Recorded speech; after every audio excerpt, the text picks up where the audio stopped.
एक हजारों में मेरी অভিনেত্রী হিসেবে নিজেকে আগেই প্রমাণ করেছেন বলিউড তারকা আলিয়া ভাট।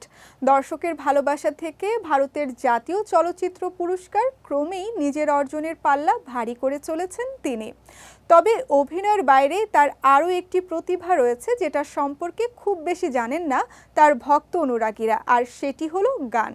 অভিনয়ের পাশাপাশি গানও গাইতে পারেন নায়িকা আলিয়া ভাট। তার অভিনীত নতুন সিনেমা জিগরার গানে কণ্ঠ দিয়েছেন অভিনেত্রী নিজেই। 17 সেপ্টেম্বর প্রকাশ পেয়েছে তার গাওয়া চল কুড়িয়ে শিরোনামের গানটি। এটি গেয়েছেন আলিয়া ও দিলজিৎ দোসাঞ্জ। ধাগে হ্যাঁ চল কুড়িয়ে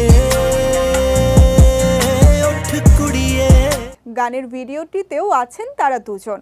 এর মাধ্যমে 8 বছর পর একসঙ্গে কাজ করলেন আলিয়া দিলজিৎ। 2016 সালে প্রশংসিত সিনেমা উড়তা পাঞ্জাবে দেখা গিয়েছিল তাদের।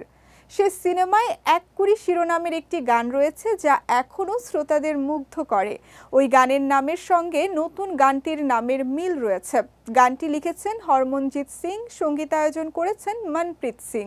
গানের কথায় নারীর সংগ্রাম ও সাহসিকতার বিষয় উঠে এসেছে।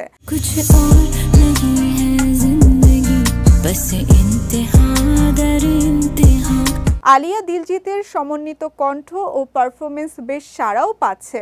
জিগরা ছবিটি নির্মাণ করেছেন পরিচালক ভাসান বালা। ভাই বোনের ভালোবাসা ও মমতার বন্ধন স্পর্শকাতর উপায়ে ছবিটিতে তুলে ধরেছেন এই নির্মাতা। ভাইকে রক্ষা করার জন্য বোন কি করতে পারে, কত ঝুঁকি নিতে পারে, সেটাই দেখা যাবে এই সিনেমায়। প্রকাশিত ট্রেলারে তেমনই আভাস মিলেছে। সিনেমাটিতে আলিয়ার ভাইয়ের চরিত্রে অভিনয় করেছেন বেদাং রায়না।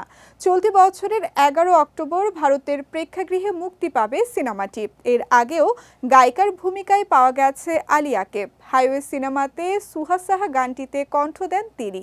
এছাড়াও তুমসে হি, লাভ ইউ জিন্দেগি গানগুলোতেও কণ্ঠ দিয়েছেন ভাট কন্যা।